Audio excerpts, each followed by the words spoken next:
Speaking about ex-Yugoslavia, about the countries which emerged after the place of Yugoslavia, can you say that this reconciliation process you are speaking about in your book has been successful in these countries? Then we have to, first of all, we have to define what we see, what we put in word reconciliation. It depends from conflict to conflict, from parts to parts, and what kind of reconciliation we are talking about. If we are talking about reconciliation between individual people, between ethnic group, national group, or if we are talking about reconciliation as a religious subject. But I would see that first, if I would define reconciliation in a simple way, then I would see that reconciliation is where two former enemies, two parts in one conflict, accept each other as equal, and they have a wish to continue life together in future and share common values in this common life.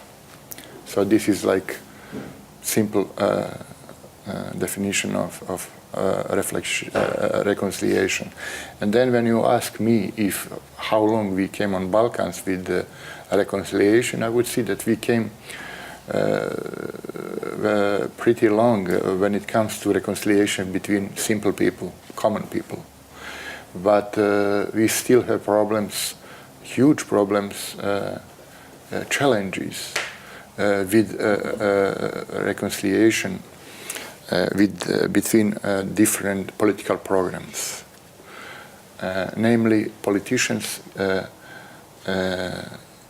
are continuing wars, but only with other means. We don't use weapons right now, but we have a war in history, in culture, in language, in idret, in economy, in all spheres of the life. And it means that if we look on that way, wars are still ongoing. But as I said, there is peace. People don't kill each other, and people communicate with each other. Mm-hmm. So when Muhammad from Sarajevo or Bosnia meet Petar from Serbia, they don't have problems when they talk together and when they cooperate and they do business. But when they meet each other as a Bosnian and a Serb, then they have a problem. Then they have history here in their backs, and history is there, and they they take history. Mm-hmm. When they meet each other and say, okay, I have you done that, and you done that, and we done that, we was offered, we was victims, and so on and start, Mm-hmm. What is very important in this reconciliation process is history, as you mentioned, and maybe what we call the truth. Because I imagine that this memory of the war is different in different countries of Yugoslavia, because each country has its own narrative. Each side in any military conflict has. Would you argue that the importance of truth is important, and how to reach it? Because it seems to be one of the most complicated tasks.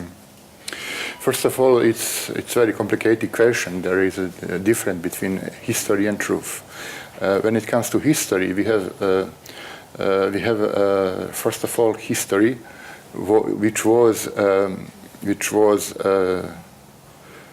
we had before the wars, which prepared us to the wars. So all those wars started actually in history books, in schools, in libraries, in media. Before they started in reality. And then after the war we have different histories, like Bosnian history, the Serbian history, or truth, Croatian, Albanians, and then we have history to international community. In Bosnia, you had maybe the most bloody episode of this war in Srebrenica, when 8,000 people were killed in several days.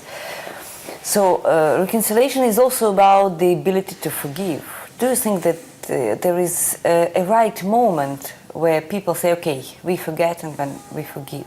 Especially it's important for us because when the conflicts are still going on, like the conflicts going on in Ukraine, when it's the right moment to stop and to say, okay, we try to forget, we try to forgive, we try to understand each other. Okay, first of all, I don't think that forgiveness is something which must be there before people reconcile. But of course, it would be good if that exists. And then the question is who can forgive? And who, if we will say that someone should forgive, does it mean that someone have to ask for forgiveness? Because you can forgive without that you was asked to forgive, just to release your life from difficult meanings and things and use your energy or something else and not on hate to the other who violated your rights. But on the other side, it would be good if the other side asked for forgiveness. But you know, the 20th century was a century of where people asked for forgiveness. Different politicians in Canada, in Australia, even in Norway, asked minority for forgiveness. But if forgiveness, if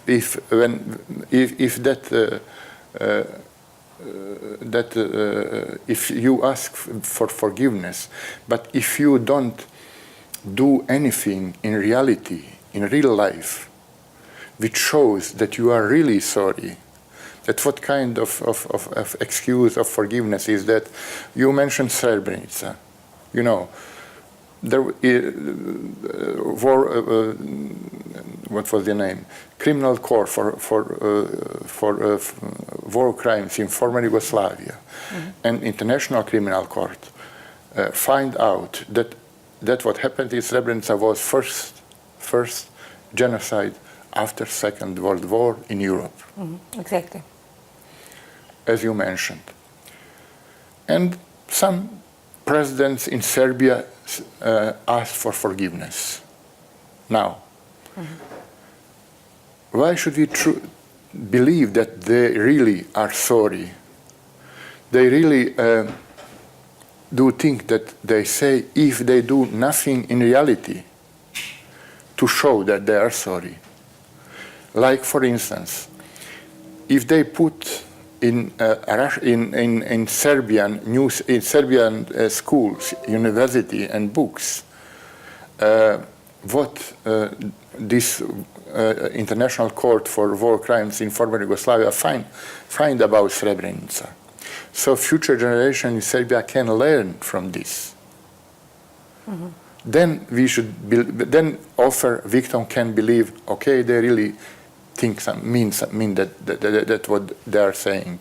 But if they just ask for forgiveness without anything doing anything in reality, it's... You know, Ukraine is in a military conflict until now. And what we hear quite frequently is that when somebody is talking about reconciliation, other people say there would be no reconciliation before victory. You know, the conflict is going on, so we are first to win this war, and then we'll talk about reconciliation. What will be your reply to these people? You are not, as you said, you are not the first one who asked me this question, because this is like what I meet here in Ukraine. My answer would be that it is never too early to rebuilding of relations and to rebuilding of trust. I don't say that we should start with reconciliation right now, but I think that both sides should start with the activities which will take us to rebuilding of relations in the future. If I can share a story from Sarajevo with you, if we have time. Yeah. There was a Sarajevo capital was in siege in more than 3.5 years.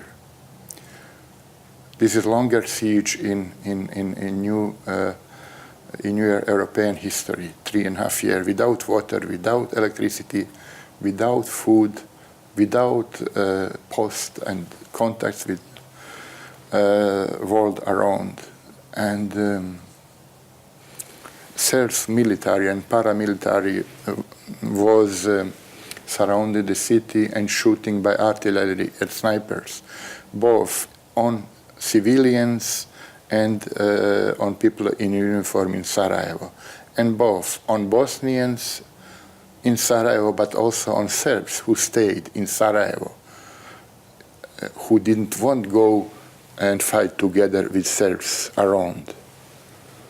And really was in that situation that we start really to hate Serbs and Serbia, who was behind all this. And one week in 1993, there was around 40 Serbian academics, journalists, painters, artists, film producers. They came from Belgrade to Sarajevo through Serbian paramilitary and military lines, risking their own life to come, and they come in Sarajevo to support civilians in Sarajevo. And they was called like traitors, like enemy of Serbia and so on. After they went back, most of them missed jobs and so on. But what we in Sarajevo at that moment could understood that, first of all, that there is not only even Serbia, there is also that human Serbia, where there are another people who are against the war and who are human. And the other thing, it was maybe one of most valuable investment in future reconciliation. That's what they did. So such small things could be done also here to, first of all, to maybe to do something to prevent, to create, to make, to prevent that we create more suffering and more pain, especially to civilians in this conflict. This could be one. So this is that's why I'm saying it's never too early.